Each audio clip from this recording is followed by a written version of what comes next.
একজন মায়ের ত্যাগ আর সন্তানের স্বপ্ন, এই দুয়ের মিলেই জন্ম নেয় জীবনের নতুন আলো। অভাব থাকলেও যদি ইচ্ছা শক্তি আর ভালোবাসা থাকে তবে কোনো বাধাই থামাতে পারে না। আসসালামু আলাইকুম এভরিওয়ান, আবার একটা ছোট গল্প নিয়ে হাজির হয়ে গেলাম। আশা করছি আপনাদের ভালো লাগবে। মা, আজকেও কি টিউশনিতে যাইতে হবে?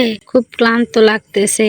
12 বছরের রাফি মায়ের সামনে এসে দাঁড়ালো। শামীমা তার দিকে তাকিয়ে মৃদু হেসে বললেন, ক্লান্ত লাগলেও পড়াশোনা ছাড়া তোমার ভবিষ্যৎটা কেমনে হবে? আমি চাই তুমি সেই জীবন পাও যা আমি পাইনি। শামীমার জীবনের গল্পটা একেবারেই সহজ ছিল না। ছোটবেলায় বাবাকে হারিয়েছিল। সংসারের অভাব অনটন তাকে 8ম শ্রেণীর পর স্কুল ছাড়তে বাধ্য করে। সেলাইয়ের কাজ করে কোনো রকমে সংসার চালিয়েছেন, পরে বিয়ে করেন। কিন্তু স্বামীর আয়ও খুব সীমিত ছিল। তবুও স্বপ্ন দেখতেন একদিন তার ছেলে অন্তত সুখে থাকবে, মানুষের মতো মানুষ হবে। রাফি ছিল একরকম চঞ্চল বাচ্চা, পড়াশোনার চেয়ে খেলাধুলাতেই বেশি মন দিত। কিন্তু মা প্রতিদিন রাত জেগে তার পাশে বসতেন। টাকার টানাটানির কারণে প্রাইভেট টিউশনিতে দিতে পারতেন না, তাই ইউটিউব দেখে নিজের মতো করে রাফিকে পড়াতেন। ছেলেটা না বুঝতে পারলেও মা কখনো হাল ছাড়েনি। একদিন বিকেলে রাফি স্কুল থেকে এসে বলে উঠল, মা, স্যারেরা বলতেছে আগামী মাসে সায়েন্স প্রজেক্ট প্রতিযোগিতা হবে। সবাই ল্যাব থেকে জিনিসপত্র নিচ্ছে, আমার তো কিছুই নাই। মায়ের বুকটা হাহাকার করে উঠল, কিন্তু তিনি রাফিকে নিরাশ করলেন না। চিন্তা করিস না, আমার ঘরে যা আছে তাই দিয়েই কিছু বানাবো। সেই রাতে মা ছেলে বসে পুরনো বোতল, তার, ফ্যানের মোটর আর বাতিল প্লাস্টিকের টুকরো জড়ো করলো। ইউটিউব দেখে দেখে একটি ছোট সোলার প্যানেল চালিত ফ্যান বানিয়ে ফেললো। রাফি যেন পৃথিবীটাই নতুন করে পেল।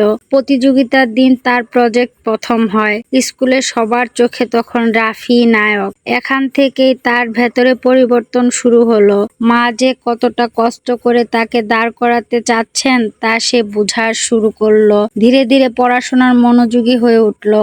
বছর কয়েক পর রাফি কলেজে ভর্তি হলো। মা তখনও প্রতিদিন সেলাইয়ের কাজ করতেন।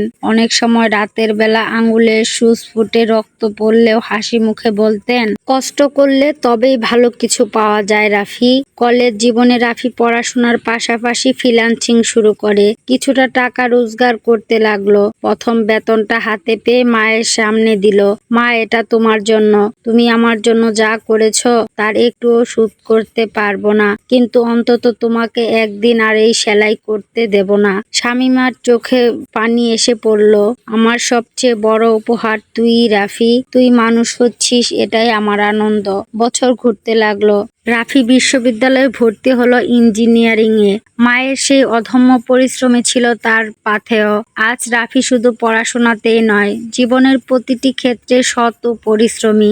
একদিন বিশ্ববিদ্যালয়ের কনভোকেশনে রাফি মঞ্চে দাঁড়িয়ে বক্তৃতা দিল, আমার সাফল্যের পেছনে যদি কারো নাম বলতে হয় সেটা আমার মা। তিনি আমাকে শিখিয়েছেন অভাব কোনো বাধা নয়, ইচ্ছা শক্তি থাকলেই অসম্ভবকেও সম্ভব করা যায়। সেই মুহূর্তে মা দর্শক সারিতে বসে কান্নায় ভিজে যাচ্ছিলেন, তবে সেটা ছিল আনন্দের অশ্রু। জীবনে অভাব অনটন থাকবে, সমস্যা থাকবে, কিন্তু যাদের মনে স্বপ্ন থাকে আর সেই স্বপ্নকে লালন করার মতো ভালোবাসা থাকে তারা একদিন জয়ী হবেই। শামীমা আর রাফির গল্প তারই প্রমাণ। এই গল্পটা বাস্তব জীবনের প্রতিচ্ছবি, যেখানে একজন মায়ের ত্যাগ, সন্তানের স্বপ্ন আর কঠোর পরিশ্রম মিলেই তৈরি হয় জীবনের নতুন আলো। তো এই ছিল আজকের গল্পটা। কেমন লাগলো অবশ্যই জানাবেন। সামান্য ভালো লেগে থাকলে একটা লাইক, কমেন্ট, শেয়ার করে দিবেন। আল্লাহ হাফেজ।